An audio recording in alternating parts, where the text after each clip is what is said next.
Ladies and gentlemen, boys and girls, welcome to the Hyperion Hub, your meeting place for all things Disney. Now your hosts. Hello everybody and welcome to the Hyperion Hub, your meeting place for all things Disney. I'm John Alois and joined by Sean Degenhart. Hey there. And John Redling Schaefer. Howdy, howdy. I wish you could see John dancing like I can. We are... That's only in your dreams, John. That's only in your dreams. We are enjoying our week. We hope you're enjoying yours.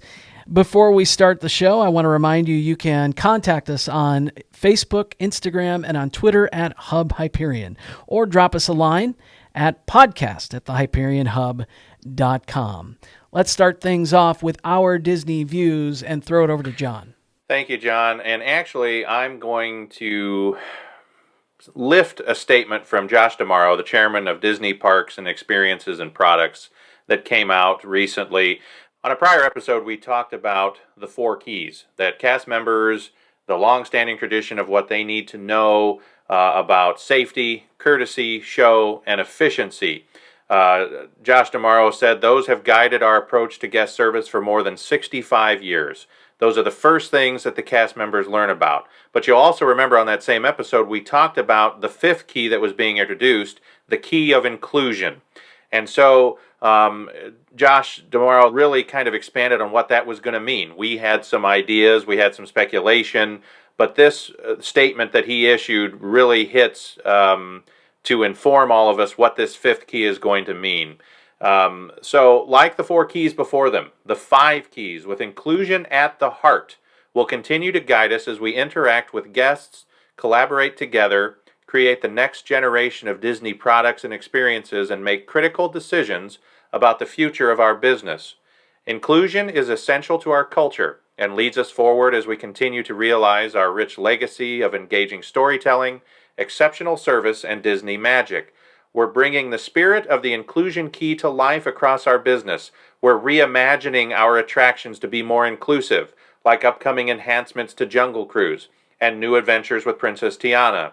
We're celebrating the diverse and inspiring stories of our cast and fans with creator collaborations and exciting experiences like the Soul of Jazz exhibit at Walt Disney World. You remember that was recently at the American Adventure in Epcot. We're also looking at ways we can support and uplift our communities through programs like our Disney Dreamers Academy and including more diverse companies in our supply chain. Our goal is also to have more representation and accountability across our organization, starting with, D'Amaro goes into his own leadership team and goals there. We're looking at other traditions too, including the policies that guide how our cast members show up for work.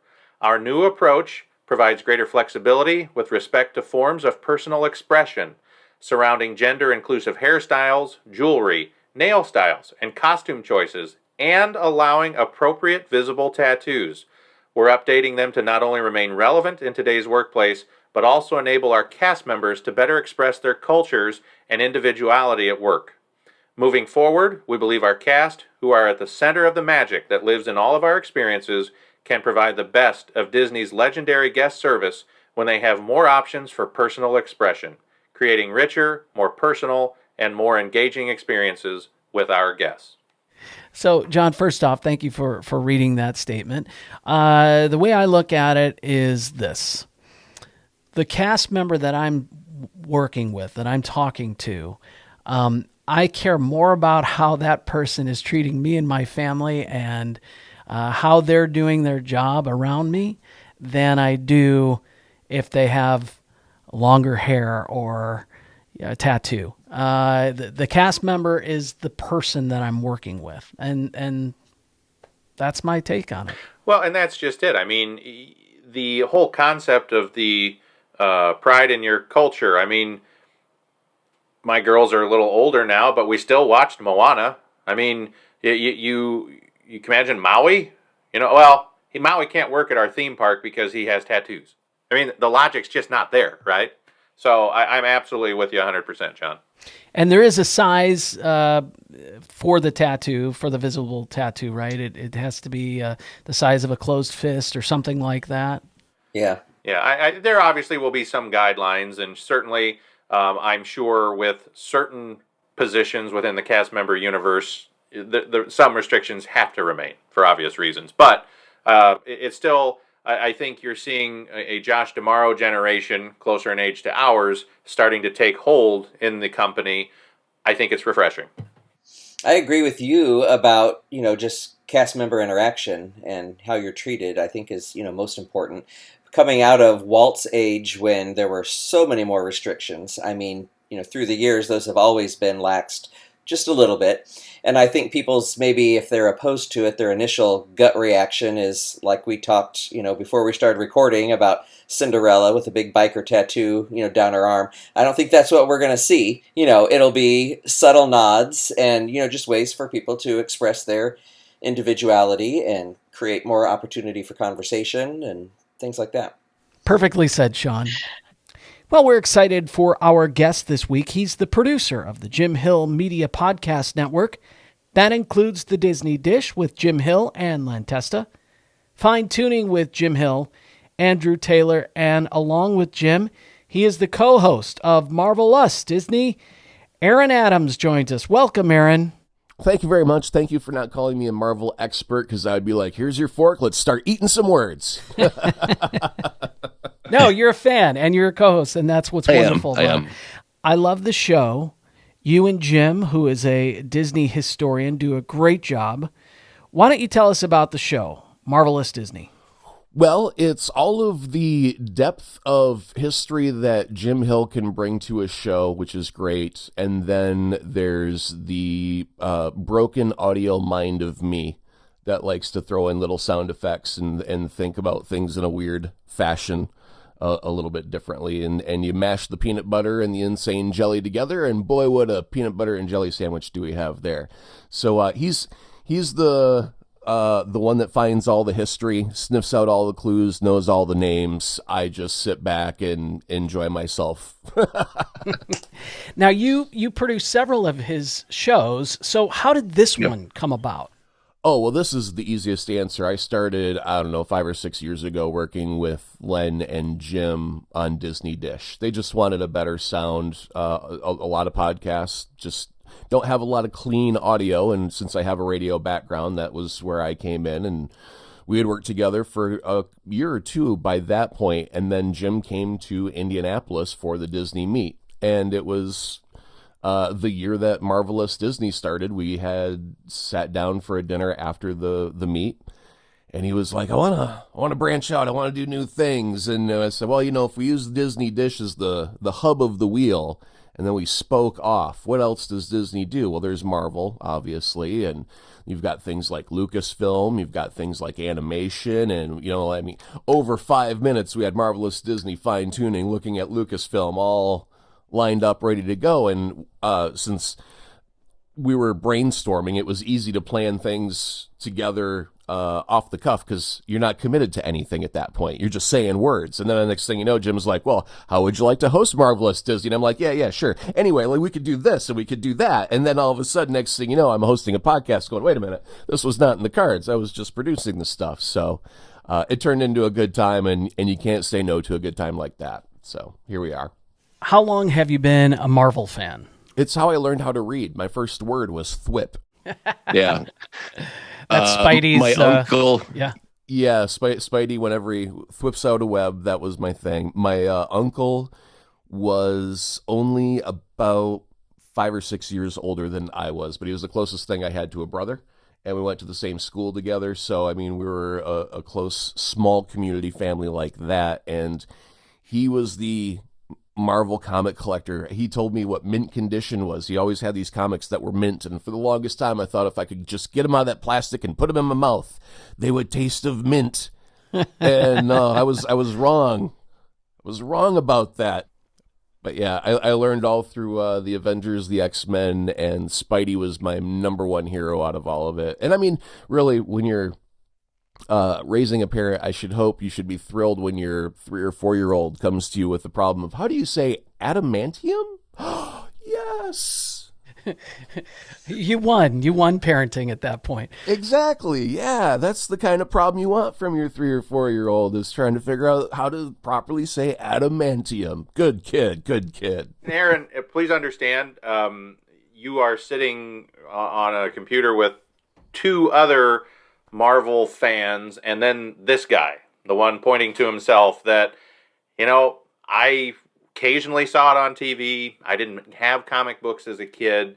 What can you tell, I'll say it, a 42-year-old that would really get him interested? We're seeing Marvel universes, developing all over the Disney worlds, including Disneyland, the most recent announcement. What can I do to immerse myself, other than listening to a wonderful podcast per se, to really get into, thwip and these other words that you're throwing around, and I'm smiling, out of courtesy, but don't quite understand. Find what you love. Isn't that the case with anything? And comics are wide and diverse enough nowadays where if you've got the smallest niche that you want to scratch, you can find that. And you can get that itch satisfaction from the right comic. And it's just a matter of, getting to know you as a human a little bit better. What drives you? What motivates you? And I bet I could, in the course of, 10 minutes or so, point you to a comic book that you could latch onto. And for any listener out there who may not be knee deep in Marvel history, I got to tell you, Sandman coming to Netflix later on this year is my number one thing. Not Marvel related at all, but it's Neil Gaiman. And I read Neil Gaiman's Sandman while I was in college and broadcasting school. And it was one of those things, when you go from like a kid to, oh, I'm an adult now. This is what the adults read. And it was still a comic book. It was just very mature adult subject matter where you had to think about what was going on. There was, Greek mythology in this stuff. And you had to know your history classes to appreciate some of the nuance there. So if it's just a matter of, can I get into comic books? Absolutely. Anybody can. It's just a matter of, what do you love? Let's get to know you. And then let's start thinking about the characters that may personally connect to you on some level, and we'll find something that'll hook you and keep you hooked. And it doesn't have to be Spider-Man, but you can also wave your geek flag about anything this day and age and be proud of it. So let's find it, man. For me, growing up, I was a DC guy, watching the Super Friends on Saturday mornings, that kind of thing. And my exposure to Marvel was the occasional Spider-Man cartoon and, the Incredible Hulk series. So my main Marvel, I don't know what you want to call it, my main Marvel influence has been the MCU. So coming in with Iron Man, I recognize all of the nods that are given, and I read up on it, and, so I am immersed in the MCU. But for you growing up with the Marvel comics, what was your impression when the MCU started? Were you nervous? Oh, yeah. Oh, nervous. Oh. Well, before I think Iron Man was coming along and and then Disney was not yet quite involved at that moment. And boy, I was throwing my fists in the air like I was an invisible boxer. Come on, Disney, you don't mess up my shows, man, because they won't be able to say swear words and there won't be blood allowed on the screen. It's going to be all just, ugh. And man, Disney's just been smoking it. It's been hot. It's been lit. It's been exciting. And it doesn't need to have all the swear words. Although when we're watching Falcon and Winter Soldier, my wife is like, it's so weird to hear them use a profanity. Clutch the pearls. Oh, my God. But we get excited when we get back into adult land because it's not always for kids. And that's one of the things, like I'm looking forward to Sandman was that exact reason. It's not just for kids. It's a very adult ride that I want to take there. And so when we get 6 hours of things like Falcon and the Winter Soldier, we get to tell a deeper story. And part of that story right now that Marvel is telling is racism that still exists in this country, and they're going to address it head on. And they've got a few extra minutes in these 6 hours of entertainment that they're going to give us to say, the 616 universe, this is our difference between DC and Marvel, is 616 is outside my window. If I were in New York and I look outside, theoretically, Spidey should be able to swing by no problem. Can't do that with Batman. That's Metropolis and Gotham. That's a fictional world. That's not here.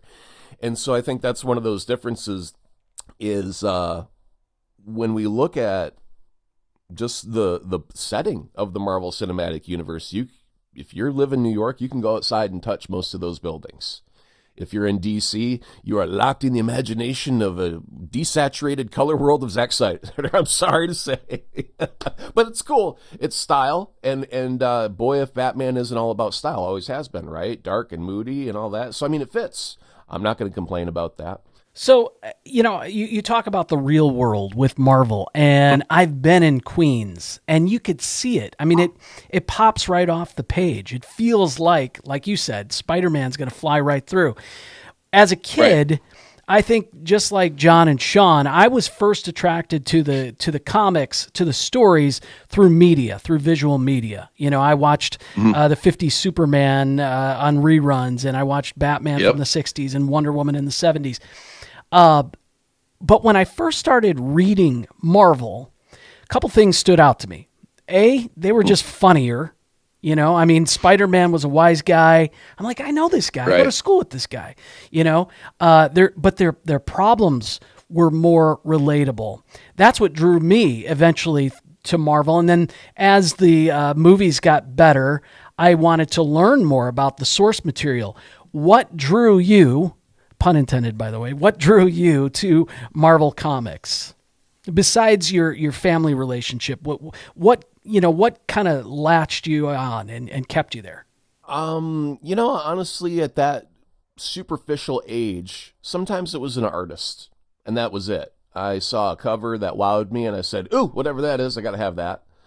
I still have, to this day, Batman Arkham Asylum, which wasn't a hardcover, but it was like a little trade paperback. But it had one of the most terrifying images of the Joker I'd ever seen in my entire life. And I looked at the price tag, and it was like $12 or whatever. And I'm like, just empty my wallet here at the age of however old I was and take it all.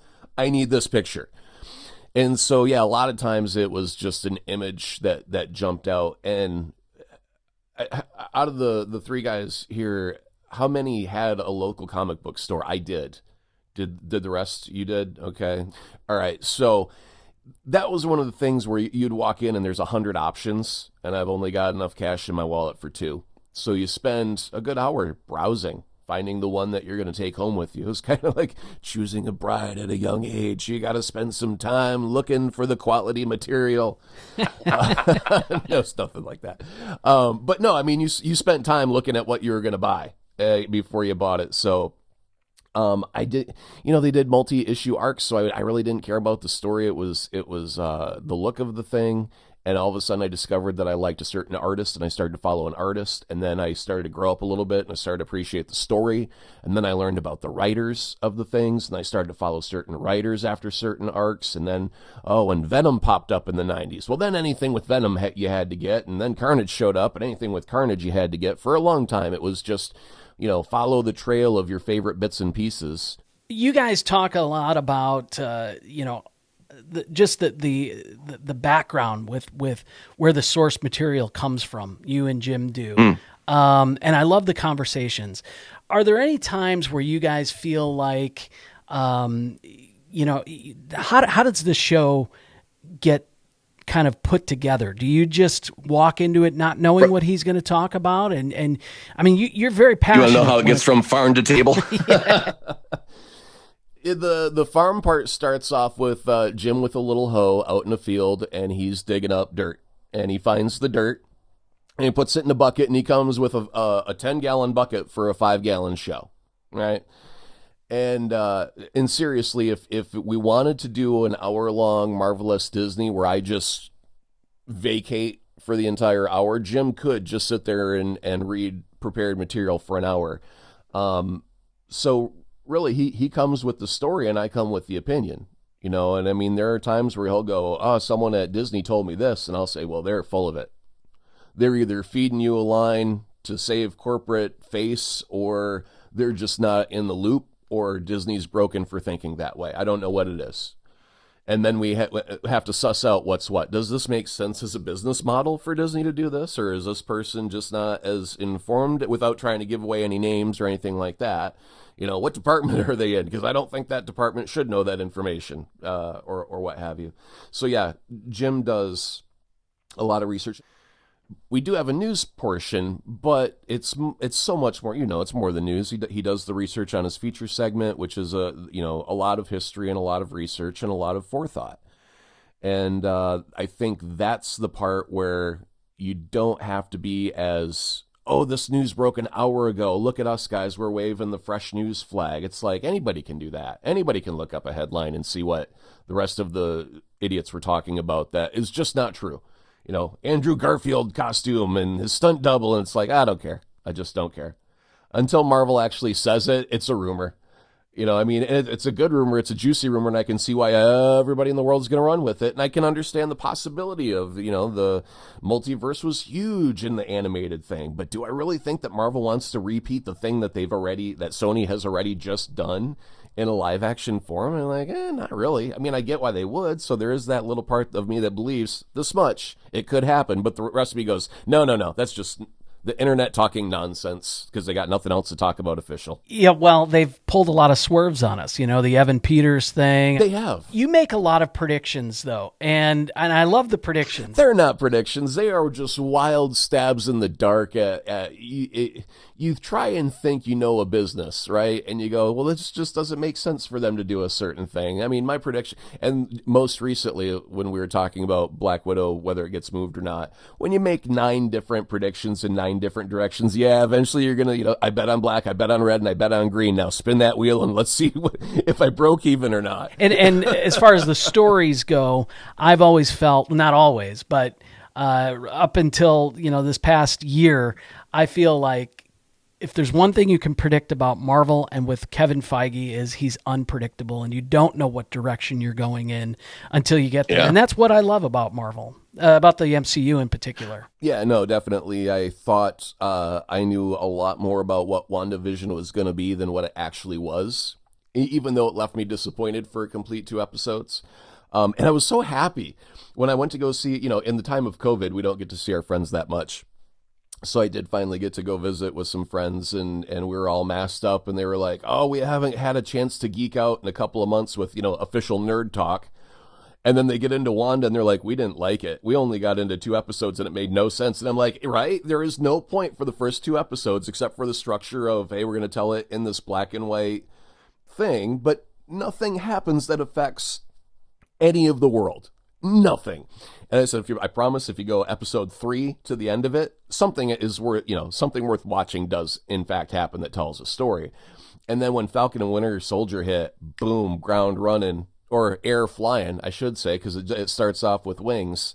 And, I had mentioned in Marvelous Disney, I thought it looked phenomenal, that the stunts were just off the chain, or the effects work. And then it turned out that they actually had guys in wingsuits diving within feet of moving helicopter blades to actually dive into a flying helicopter with a wingsuit. And I'm like, they're all crazy, but kudos to them for, doing it. Yeah, that's amazing. So yeah, I'm very, very excited with what we've got. Loki coming up. It just looks incredibly spine-tingly fun with the mischief and the chaos and the time travel. Owen Wilson. Wow.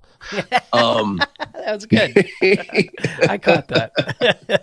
Yeah. No, I there's just so much to love right now. And I know people are looking forward to X-Men and Fantastic Four, but we just keep getting so much cool stuff along the way. It's like a never-ending smorgasbord. You know that there's a great dessert coming. It's just like, yeah, but I can't stop eating this steak right here. It's so good and juicy and everything I ever wanted from a steak. And okay, I'll have some pudding. And I feel like a glutton, like I should be the little purple girl rolled out of Willy Wonka and the Chocolate Factory. I'm just overinflated with Marvel goodness that they've been giving us. I love the Disney Plus subscription, finally.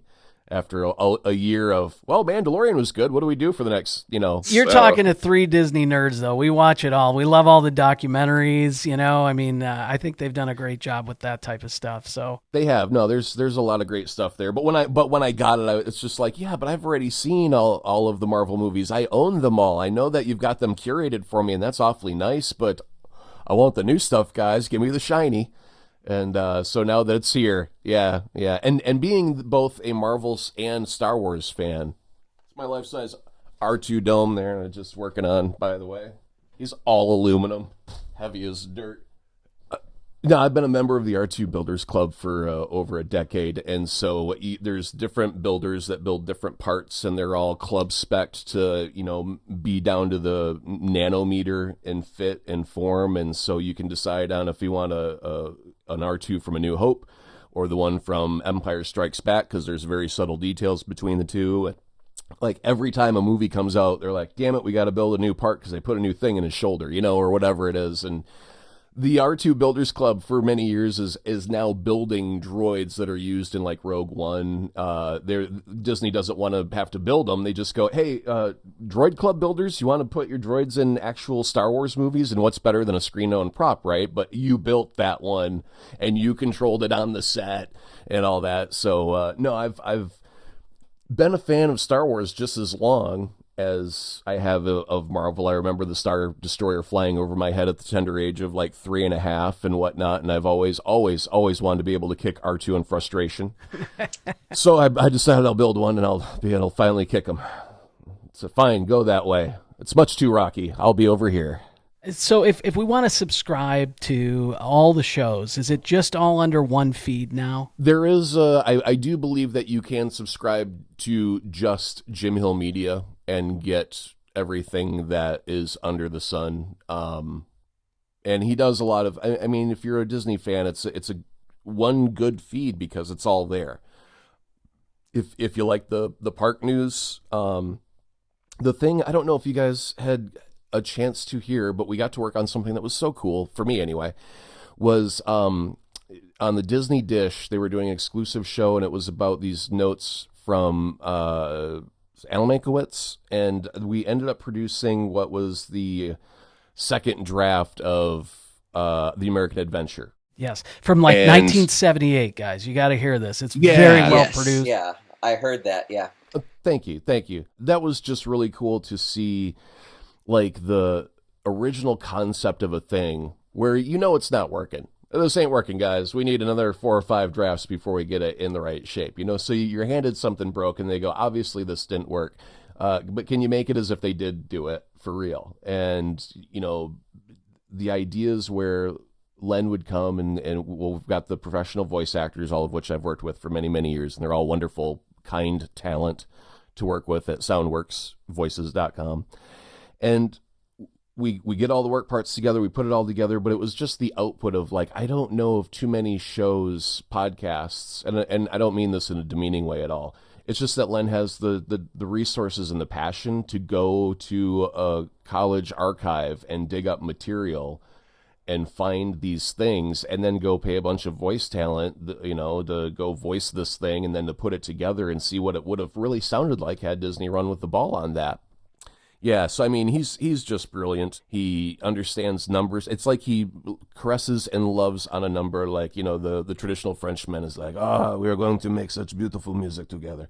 And he manipulates the numbers to create an app that helps the world, whether it's you stand in a shorter line at Disney World. He's a rocket scientist. Like, he's literally a rocket scientist. Yeah. Yeah. So, I mean, the relationship that I have with both Len and Jim is one of the most cherished I have, because my normal business, I write really crazy commercials for radio. I mean, if you are driving down the road and you hear crazy accents and weird music and wild sound effects in a commercial, chances are I produced it and wrote it. And right now, radio's kind of in a funk where they've fired a lot of their help to keep costs low because they're just going through a real hard time right now financially. So my job, I've always been a commercial creative services director as part of my professional role, and now I've been self-employed for the last decade. And I realized that when you're doing it as a 40-hour-a-week job and you've got 200 commercials, you only get half an hour to write and produce and move on to your next thing, whereas I can take a day or two and do it right.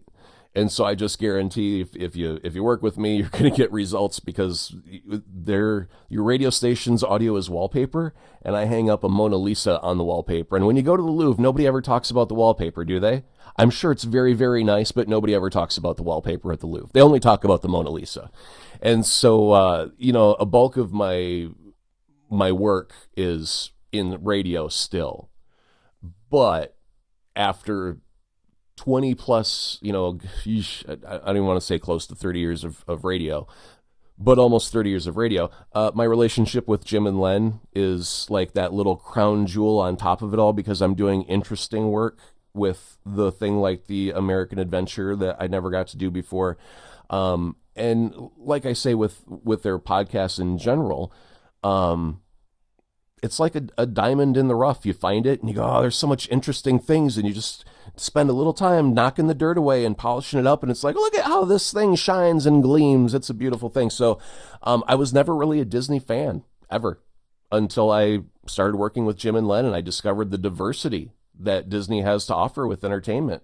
And then lo and behold, I ended up with Marvelous Disney, and that was just an extra, joyous thing that I get to do every week or two with Jim. So it only gets better and better and better.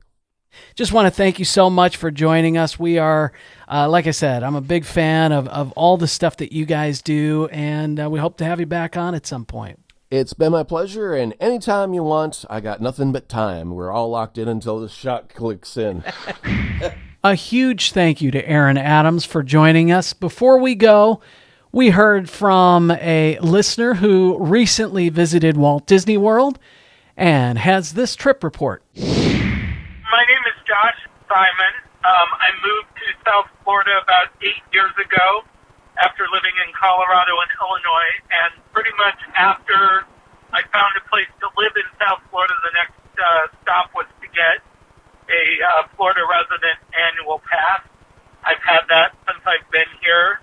Hadn't been in the park since late January, early February last year, and got vaccinated, and I'm a month past my second shot, and decided it was time to pack a suitcase for the first time and drive more than 20 minutes from my house, and didn't have anybody to go with, and decided I'd take a solo trip for a couple of days and go to my happy place and get a couple days of rest and relaxation in the Disney park.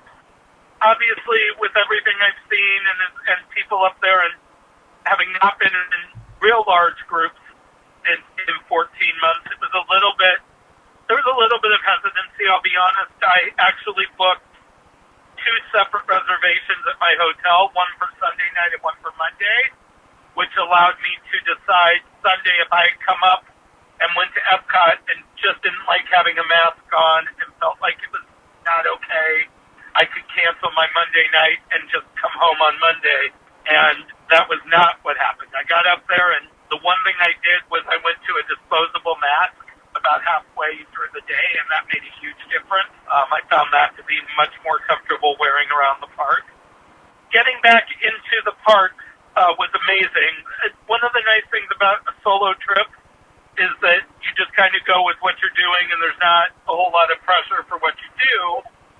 But my main goal on this trip was to get on Rise of the Resistance and to ride the new Mickey and Minnie ride in Hollywood Studios, which opened, I think, literally right before the pandemic. So I went to Hollywood Studios on Monday and started with the Mickey and Minnie ride and thought, wow, that's a great ride. It's new, it's amazing, it's fantastic. And then later in the day, rode Rise of the Resistance, and the Mickey and Minnie ride is nothing compared to Rise of the Resistance, which is, I'm not even a Star Wars fan, and it was the best thing I've ever been on.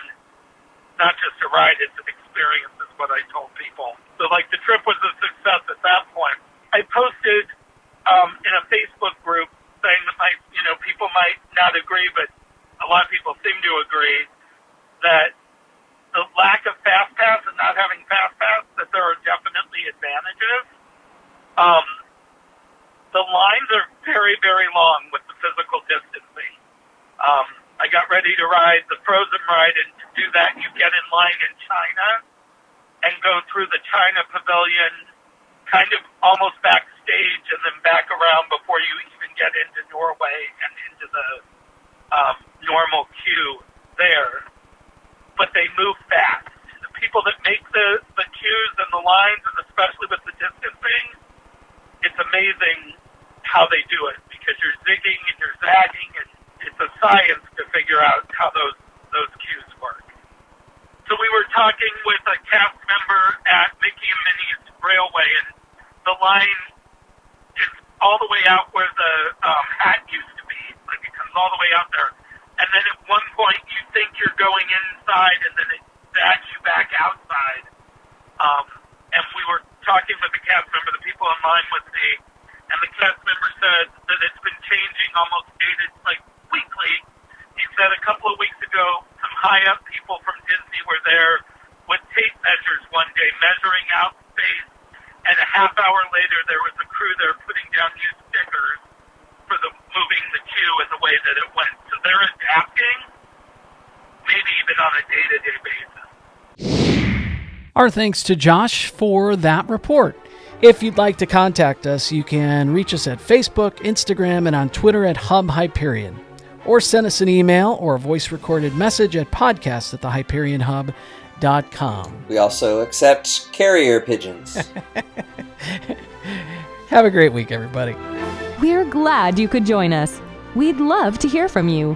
You can email or send us a recorded audio message at podcast@thehyperionhub.com. Find us on social media on Facebook, Instagram, and Twitter.